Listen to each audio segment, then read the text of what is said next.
The first sign should have been the way she reorganized my kitchen without asking. The second should have been how she referred to my house as our place after just 2 months. But when you're wearing rose-colored glasses, red flags just look like flags, right? My name is Daniel Miller. I'm 34, run a successful graphic design firm in Austin, and until recently thought I had my life pretty well figured out. I own a comfortable 3-bedroom house in a quiet neighborhood, drive a decent car that's fully paid off, and have a good circle of friends I've known since college.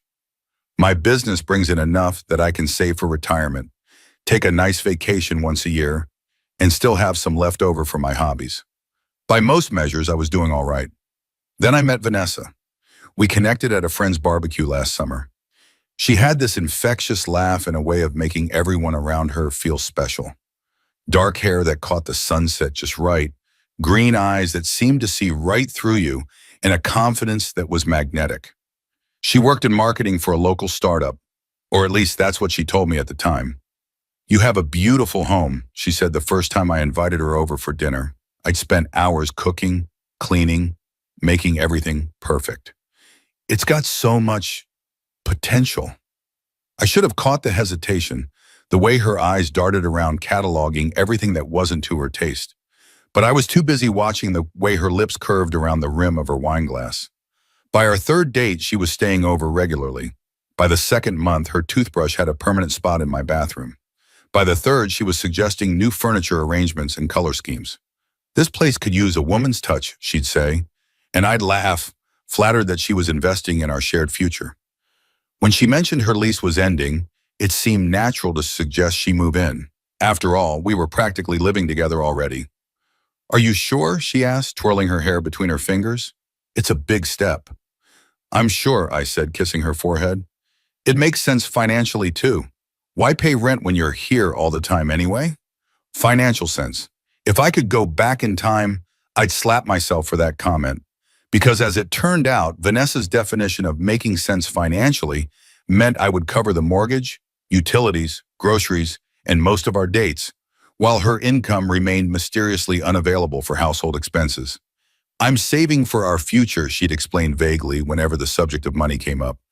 "And besides, you make so much more than I do." Did she even have a job? I began to wonder. She dressed expensively, was always getting packages delivered, and seemed to have a never-ending supply of new clothes and makeup. But whenever I brought up work, her answers were evasive. "The startup world is complicated," she'd say with a wave of her hand. "We're in a transitional phase." I let it slide. I was making enough to support us both, and I genuinely enjoyed having her around. She was fun, spontaneous, affectionate, all the things I hadn't realized were missing from my carefully ordered life. The trouble started 6 months in when my friend Mike invited me on a fishing trip.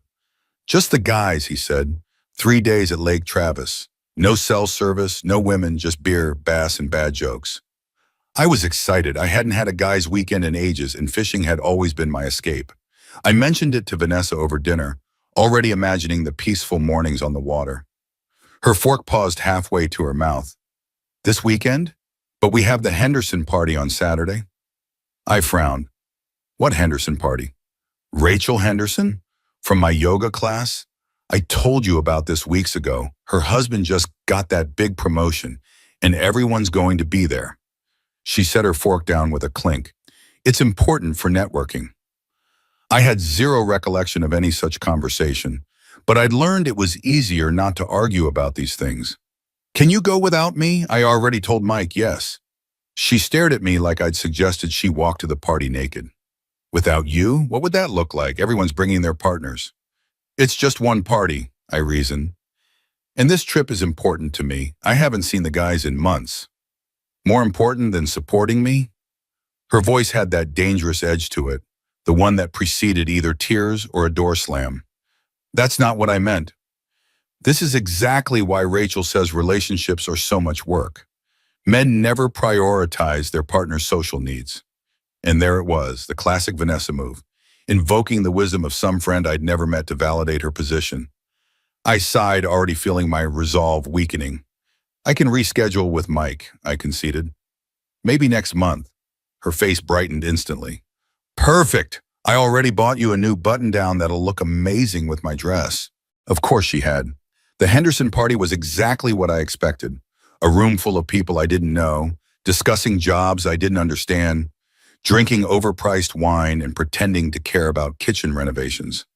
Vanessa flitted from group to group, always making sure to introduce me as my Daniel, the creative genius, before steering the conversation back to herself.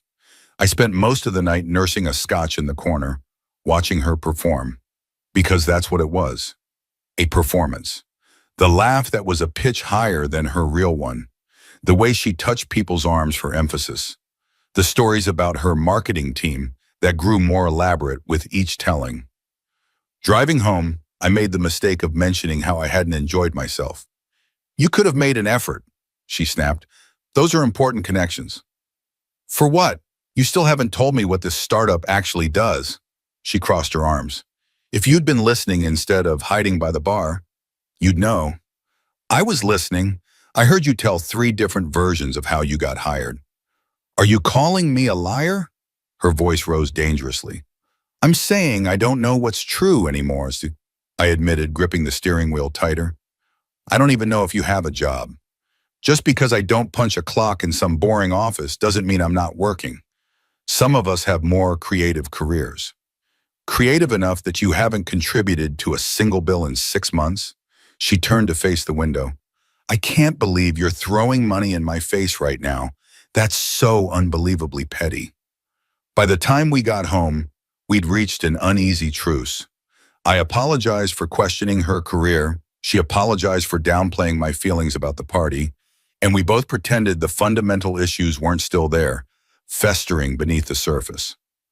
The following weekend, Vanessa announced she was going away with her girlfriends. Just a little spa getaway, she said, already packing an alarmingly large suitcase for what she claimed was a 2-night trip. Rachel, Amanda, and Olivia rented a place near Dallas. The same Rachel from the party? I tried to remember what she looked like, but drew a blank. That sounds nice. When will you be back? Sunday evening, probably, unless we decide to extend. She tossed another handful of lingerie into the suitcase. Since when did spa weekends require that much lingerie? Can't really extend, I pointed out. You have that meeting on Monday, right? She paused, her back to me. What meeting? The big client pitch you've been stressing about? You said it could mean a promotion. Oh, that, she waved dismissively. It got pushed back. Restructuring, you know how it is. No, I didn't know how it was because my business involved actual clients with actual deadlines. But I bit my tongue. Well, have fun, I said, forcing a smile. Tell the girls I said hi. You're the best. She kissed my cheek, leaving a lipstick mark I'd find later in the bathroom mirror. So understanding. Not like Rachel's husband. He throws a fit whenever she wants to do anything without him. I helped her load her suitcase into her car, a luxury model whose payments were mysteriously covered despite her apparent lack of income.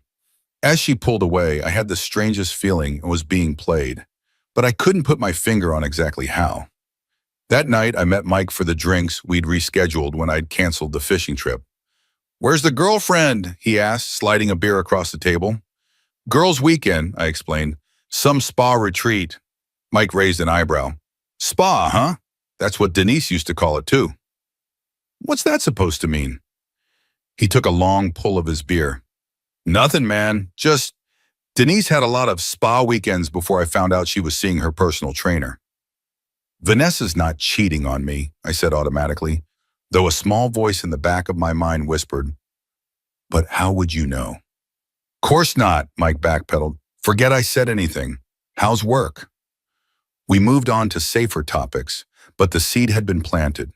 When I got home that night, slightly buzzed and increasingly paranoid, I did something I'm not proud of. I went through Vanessa's desk. I'd never snooped before. It felt wrong, invasive, but I needed something to quiet the doubts Mike had stirred up. Surely I'd find work documents, emails, something to validate all her talk about her glamorous marketing career. Instead, I found past due notices, credit card statements with eye-watering balances, collection agency letters, and a checkbook register that showed a pattern of large deposits from me, followed by withdrawals to names I didn't recognize. I sat heavily on the edge of the bed, papers scattered around me. Who was this woman living in my house? Sleeping in my bed? Spending my money? I was still sitting there, stunned, when my phone buzzed with a text from Vanessa. Miss you already. Girl, say hi. Attached was a photo of her and three women I'd never seen before, raising champagne glasses. They appeared to be at a restaurant, not a spa. In the background, partially cropped out, was what looked suspiciously like a man's arm. I zoomed in, squinting at the pixelated image. Was that a watch? A cufflink? Before I could decide, another text came through. Oops, wrong pic. Meant to send this one. The second photo was similar but more carefully framed. No mysterious appendages in sight. My stomach churned. I returned everything to her desk exactly as I'd found it and poured myself a stiff drink. I needed time to think, to process what I'd discovered, but the more I thought, the angrier I got. Not just at Vanessa, but at myself for being so blind. I barely slept that weekend. By Sunday afternoon, I'd worked myself into such a state that I decided to confront her as soon as she got home. I rehearsed what I'd say, how I'd stay calm but firm. I'd ask for explanations about the debt, the lies about her job, the suspicious photo, but Vanessa didn't come home Sunday evening as planned. Having too much fun, staying another night. Don't wait up, her text read.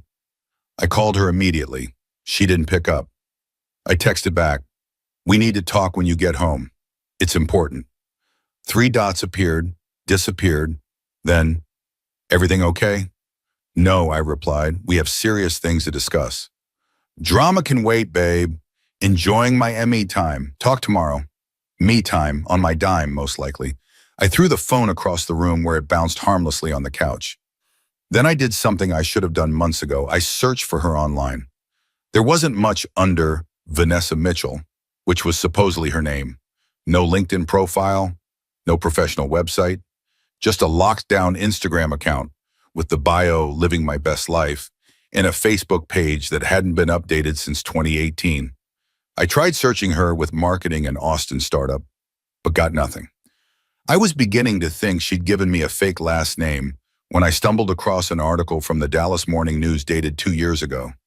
Local woman charged in confidence scheme. The grainy mugshot showed a blonde, not a brunette, but the eyes were unmistakable. According to the article, Vanessa Harlow had been arrested for defrauding 3 men out of more than $50,000 by pretending to be an investment advisor. Charges were later dropped when the victims declined to testify.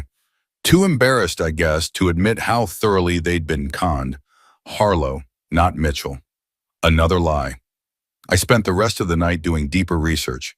Court records, social media under her real name, newspaper clippings. The picture that emerged was of a career con artist who specialized in moving in with successful single men, living off them while draining their accounts, then disappearing when they caught on. By morning, I'd moved from shock to rage to something colder and more calculated. Vanessa, or whatever her real name was, had chosen the wrong mark this time. She thought I was a pushover, a human ATM too love-struck to notice her lies. She was about to learn otherwise. I took Monday off work and set my plan in motion. First, I called my bank and credit card companies to lock down my accounts and check for unauthorized charges. There were several, small enough that I hadn't noticed them individually, but adding up to thousands. I disputed everything from the past 3 months. Next, I visited a locksmith and had all the locks changed, including the keypad code for the garage. Then I gathered every item of Vanessa's I could find. Clothes, shoes, makeup, the ridiculous decorative pillows she'd bought for our bed, and packed them neatly into boxes. I labeled each one clearly and stacked them in the garage. I took pictures of the boxes and the items inside as evidence that I hadn't damaged or stolen anything. Then I texted those photos to myself from Vanessa's iPad, which she'd left behind, creating a record that would be time-stamped and linked to her device. The iPad yielded other treasures, dating app profiles under various names, text conversations with men who were clearly not Rachel from yoga, and most damning of all, notes detailing my routines, income sources, and account information. She'd been studying me like a hunter studies prey. I contacted a lawyer friend who specialized in fraud cases and explained the situation. He advised me to file a police report, which I did that afternoon, providing copies of all the evidence I'd collected. Don't confront her alone, the officer warned me after taking my statement. These situations can escalate quickly. If she shows up, call us immediately. I had no intention of being there when Vanessa returned. I'd let the law handle it. I packed a bag and checked into a hotel under a name she wouldn't recognize, then waited for the show to begin. She arrived home Tuesday morning. According to the security camera I'd installed over the weekend, the footage showed her trying her key in the new locks, growing increasingly frantic, then pounding on the door and shouting, "Daniel, open the damn door! What the hell is going on?" Her voice was shrill, panicked. She moved to the window, cupping her hands around her eyes to peer inside. "I know you're in there. You can't just lock me out of my own home." My home, I thought, watching her melt down on my phone screen. "Not yours, never yours." She tried calling me again, 12 times in a row according to my blocked calls log. Then she started texting my friends, claiming I was having some kind of breakdown and she was worried about my mental health. Luckily, I'd already reached out to my closest friends with the truth, warning them she might try something like this.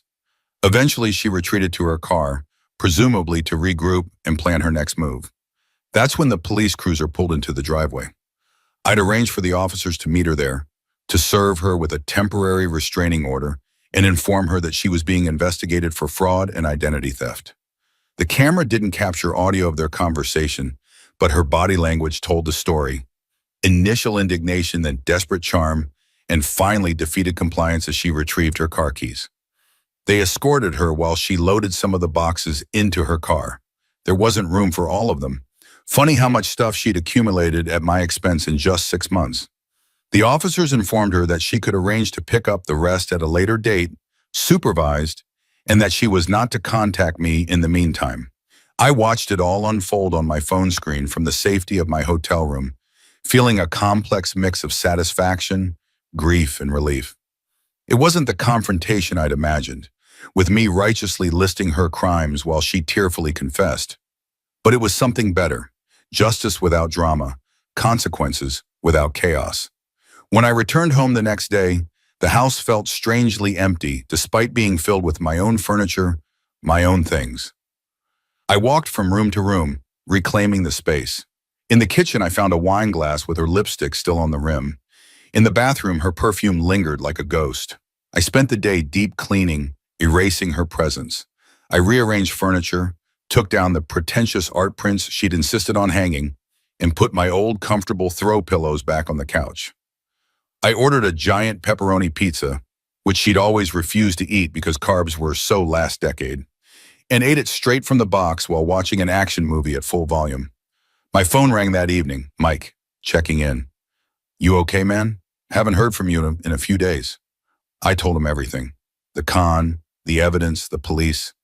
"Holy shit," he breathed when I finished. "I knew something was off about her, but this is movie-level crazy." "Tell me about it." "So what happens now? Is she going to jail?" "Probably not," I admitted. "The lawyer says these cases are hard to prosecute, but she knows I have enough to ruin her, so she'll stay away. And I've warned the banks, frozen my credit, changed all my passwords. She can't touch me anymore." "Still sucks, though," Mike said.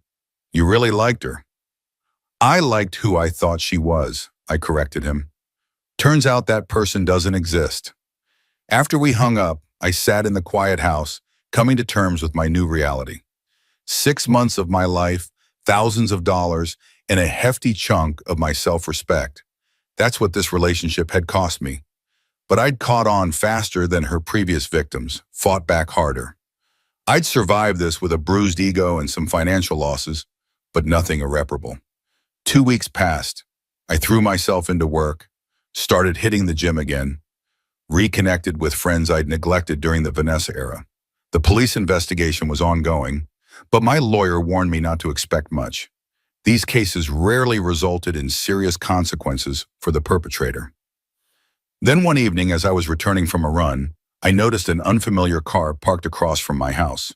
A woman sat in the driver's seat watching my place. Not Vanessa, this woman was older, with short blonde hair. I approached cautiously, ready to call 911 if necessary. The woman saw me coming and rolled down her window. "Daniel Miller?" she asked. "Who's asking?"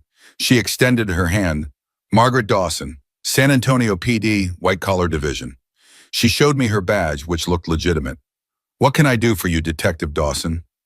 "I'm investigating a series of confidence schemes across Texas. Your report about Vanessa Harlow, or Mitchell, or whatever she's calling herself these days, matches our suspect's MO. My heart raced. "You're after her too?" "We've been building a case for over a year. Multiple victims, multiple jurisdictions. It's been tough to get anyone to testify. Most men are too embarrassed. But you," she smiled approvingly, "you documented everything, saved all the evidence, filed reports immediately. You're exactly the witness we need."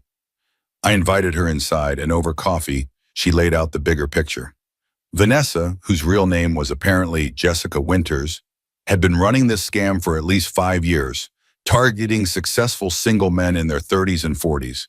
She'd move in, live off them while maxing out their credit cards, then disappearing before they realized the extent of the damage. "How many victims are we talking about?" I asked, somewhat afraid to hear the answer. "That we know of? At least 12. But I suspect there are more who never came forward."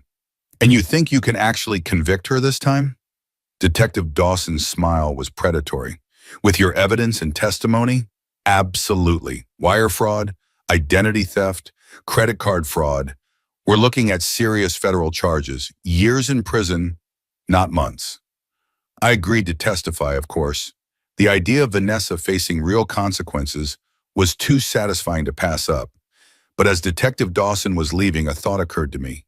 "How did you find me? My police report was just filed locally." She paused at the door. "We monitor for certain patterns. Your report hits several markers we track.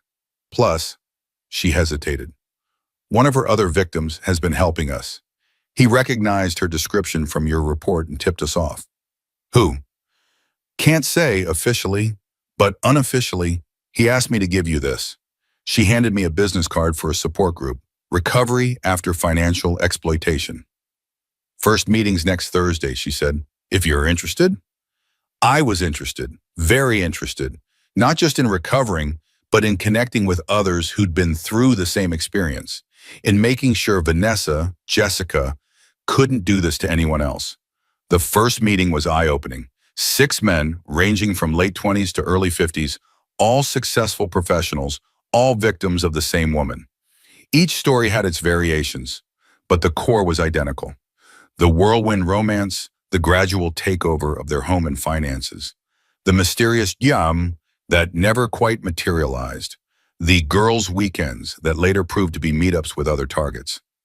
"She had me convinced she was a pharmaceutical rep," said Robert, a surgeon who'd lost nearly $100,000 before catching on.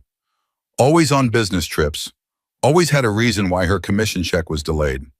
Investment advisor for me," added James, a software developer. "She even created fake account statements showing how my money was growing." "Life coach," said Tom, a restaurant owner, with a bitter laugh. Oh, the irony. We compared notes, shared warning signs we'd missed, and strategized for the upcoming legal proceedings. It was therapeutic in a way I hadn't expected, transforming private shame into collective purpose. Over the following months, Detective Dawson built her case meticulously. We provided statements, identified photos, verified timelines. The evidence was overwhelming. Vanessa/Jessica had been sloppy, confident in her ability to charm her way out of any situation. That confidence had finally caught up with her. She was arrested at a casino in Louisiana, already working her next mark. A recently divorced real estate developer who'd been showering her with gifts, unaware of her true identity or intentions. The news of her arrest made the local papers, and my phone blew up with messages from friends who finally understood what I'd been going through. Some offered sympathy, others congratulations on bringing her down. Mike sent a simple text, "Justice served, fishing trip next weekend." The trial was scheduled for spring. In the meantime, I focused on rebuilding my life. I implemented military-grade security on all my accounts, became almost paranoid about protecting my personal information, and found myself hesitant to date again. The other men from the support group reported similar after effects. It's like emotional identity theft, Tom explained during one meeting. She didn't just take our money, she took our ability to trust. But gradually things improved. The nightmares about Vanessa faded. I stopped checking my bank accounts obsessively. I even went on a few dates, though I insisted on splitting the check every time and volunteered exactly zero information about my income or assets. When the trial finally began, I was ready. Testifying wasn't easy. Vanessa sat at the defense table, shooting me wounded looks that once would have had me tripping over myself to apologize. But now I saw through the act. I recounted our relationship factually, presenting evidence of her deception without emotion. Her attorney tried to paint it as a simple relationship gone wrong. She'd borrowed some money, yes, but with the intention of paying it back. It was all a misunderstanding blown out of proportion by vindictive ex-boyfriends. Mr. Miller, her attorney addressed me during cross-examination. Isn't it true that you never actually told Ms. Winters you expected her to contribute financially to the household? I didn't think I needed to specify that adults pay their own way, I replied evenly. But when I did bring it up, she always had excuses. And you became angry when she wouldn't submit to your financial control? I had to laugh at that one. Sir, she was the one with control. She controlled what we did, who we saw, where we went. She controlled my schedule, my social life, and apparently my credit cards without my knowledge. You're suggesting she used your cards without permission? I'm not suggesting it. I have proof. I nodded toward the evidence table where printouts of unauthorized transactions were stacked neatly. She didn't just use my cards. She opened new accounts in my name. The attorney tried a different angle. When Ms. Winters moved in with you, wasn't that your idea? Didn't you invite her because you wanted companionship? Yes, I invited my girlfriend to live with me. I didn't invite a professional con artist to bankrupt me. A murmur went through the courtroom. The judge called for order. No further questions, the attorney muttered. But the prosecution had more ammunition. Bank records, credit card statements, and most damning of all, Vanessa's own notes detailing her methodology and targets. The real bombshell came when they introduced evidence from her phone recovered after her arrest, a group chat with several women where they discussed their various sugar daddies and shared tips on how to manipulate men for maximum financial gain. In the chat, Vanessa had boasted about her conquests, including me. Got a new one, graphic designer, owns his house, no debt, should be good for at least $50K before I need to bounce. The jury deliberated for less than 4 hours before returning a guilty verdict on all counts. At sentencing, the judge was unsparing. Ms. Winters, you have systematically targeted and exploited men who were looking for companionship, not a con artist. You've shown no remorse, no acknowledgement of the emotional and financial damage you've caused. The court sentences you to 8 years in federal prison with a restitution order of $427,000 to be divided among your victims. Vanessa's composed facade finally cracked. She wept as she was led away, looking back at her victims gathered in the courtroom with genuine fear in her eyes. For the first time, she was facing consequences she couldn't charm or lie her way out of. Outside the courthouse, Detective Dawson shook my hand. Without your documentation and testimony, this might not have happened. You should be proud. I wasn't sure proud was the right word. Satisfied, maybe, vindicated, ready to move on.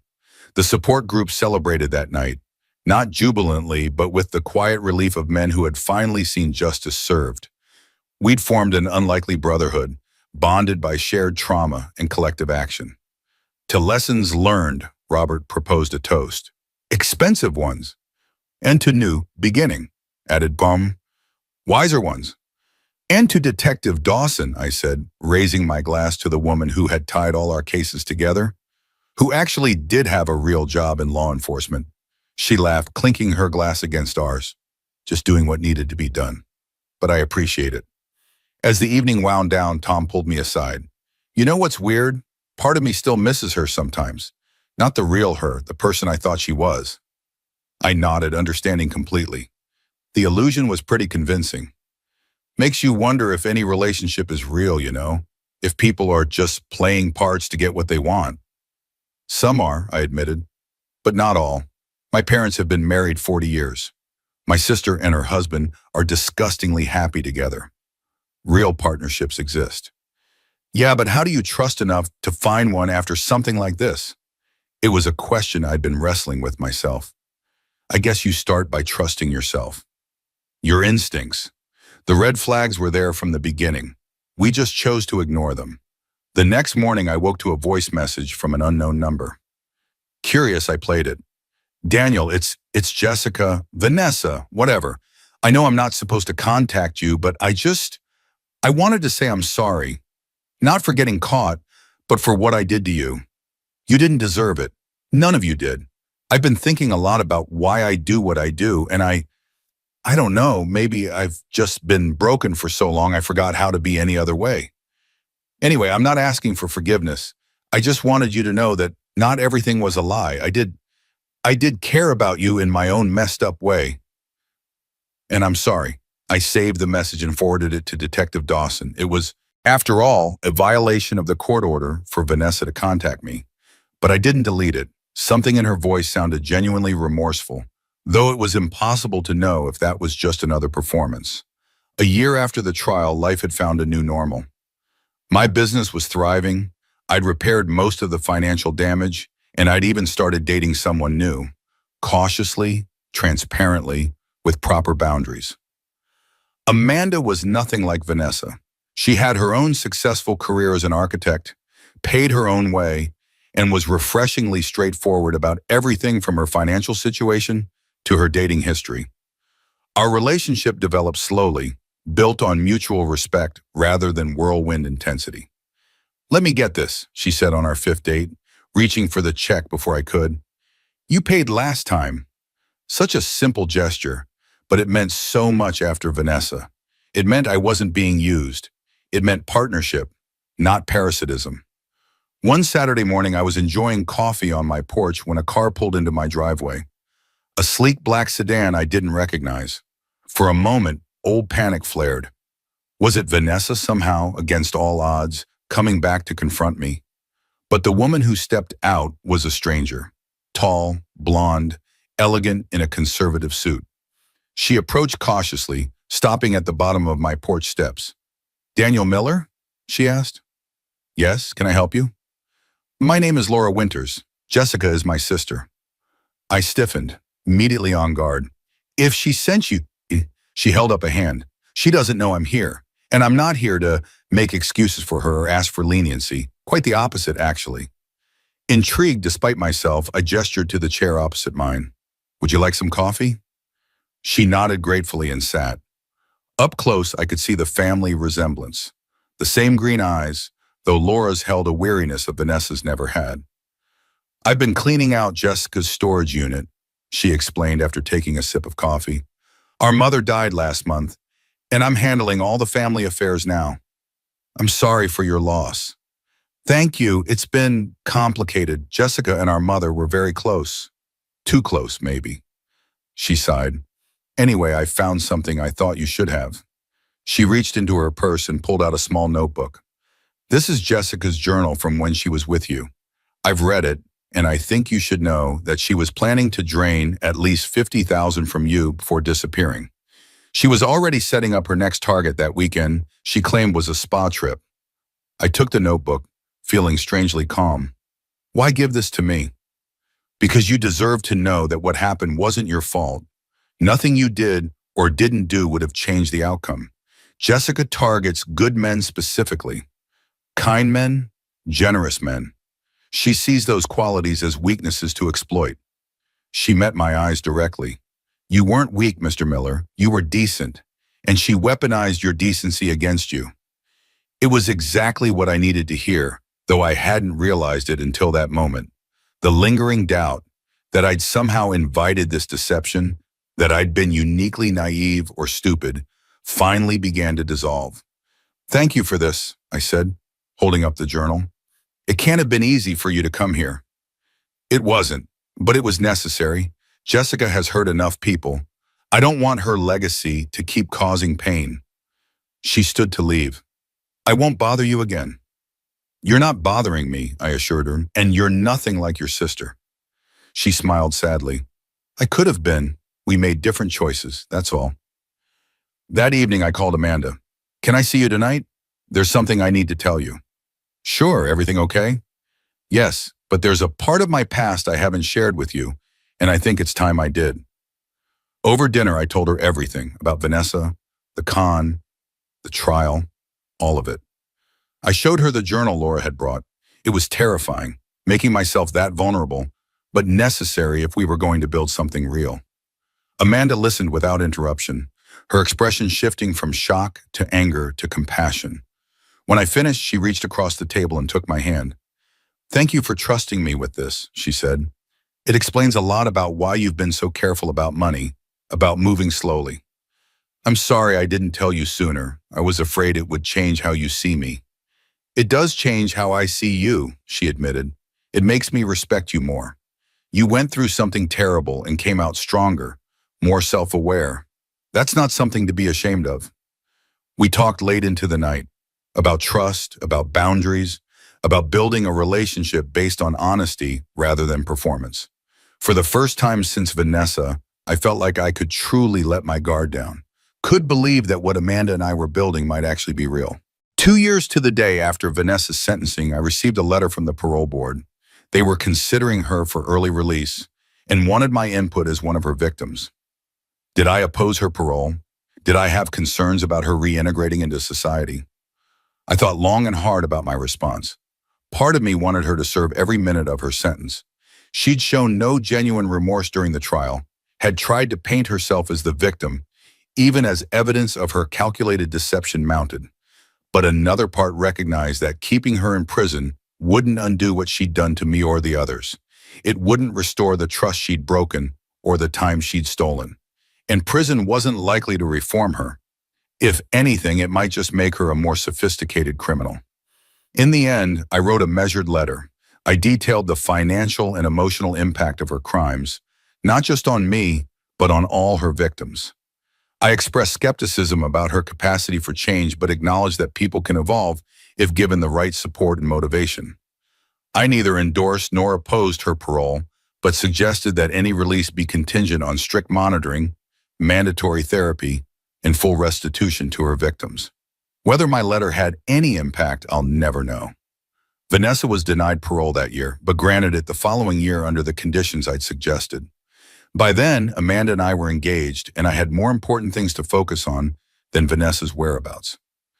Our engagement party was a small gathering at our new home, a place we'd chosen and purchased together, with contributions from both our savings. As I looked around at our friends and family celebrating with us, I felt a profound gratitude for the journey that had led me here, painful though parts of it had been. Mike, who'd become one of my closest friends after standing by me through the Vanessa ordeal, raised his glass for a toast. To Daniel and Amanda, he said, two people who know that real love isn't about ownership or control, it's about partnership. And to Daniel specifically, a man who had every reason to close himself off after what he went through, but found the courage to stay open to love anyway. That's real strength, brother. As glasses clinked and Amanda squeezed my hand, I reflected on the words Vanessa had thrown at me so dismissively, the ones that had ultimately exposed the fatal flaw in our relationship. Stop acting like we're married. You don't get a say in where I go or who I'm with. She'd been wrong about so many things, but ironically right about that one. In a healthy relationship, you don't control your partner. You don't own them. You don't get to dictate their choices. What you do get is honesty, respect, and consideration. The very things Vanessa had been incapable of giving. The morning of our wedding, 6 months later, a small package arrived. No return address, just my name in unfamiliar handwriting. Inside was a check for $35,000 and a note. First installment of restitution, more to come. JW. I showed it to Amanda, who studied it carefully. Are you going to cash it? I'm not sure, I admitted. Part of me wants to rip it up, tell her I don't need her money. But the other part? The other part knows that accepting it is making her face consequences in a tangible way, and that maybe the money could do some good. We decided to cash the check, but not to spend a penny on ourselves. Instead, we established a fund for victims of financial fraud, particularly those exploited in romantic relationships. The support group evolved into a formal nonprofit, offering counseling, legal advice, and financial planning to people recovering from exploitation. Together, we created awareness campaigns and worked with law enforcement to help officers recognize the patterns of romantic fraud. One day, I received an email from a detective in Florida. They'd arrested a woman running a similar scam to Vanessa's and found our nonprofit's materials in her possession. Apparently, she'd been studying our warning signs so she could avoid triggering them. The irony wasn't lost on me. The following weekend, I visited Vanessa in prison. It wasn't something I'd planned. In fact, I'd actively avoided the possibility until then. But something about impending fatherhood made me want to close this chapter completely before opening the next. She looked smaller than I remembered, her prison uniform hanging loosely on her frame, her hair its natural sandy blonde now, instead of the dark brown she'd sported during our relationship. The confidence was still there, though, in the set of her shoulders, the direct gaze. "I wasn't sure you'd come," she said after we'd sat down across from each other, after I sent the money. "Neither was I admitted. "But here we are." "Why now?" "I'm going to be a father," I said simply. I wanted to make sure I wasn't carrying any old baggage into that responsibility. Something flashed across her face. Regret? Envy? It was gone too quickly to identify. "Congratulations," she said. "I mean that." "Thank you. So is this the part where you tell me you forgive me and we both get closure?"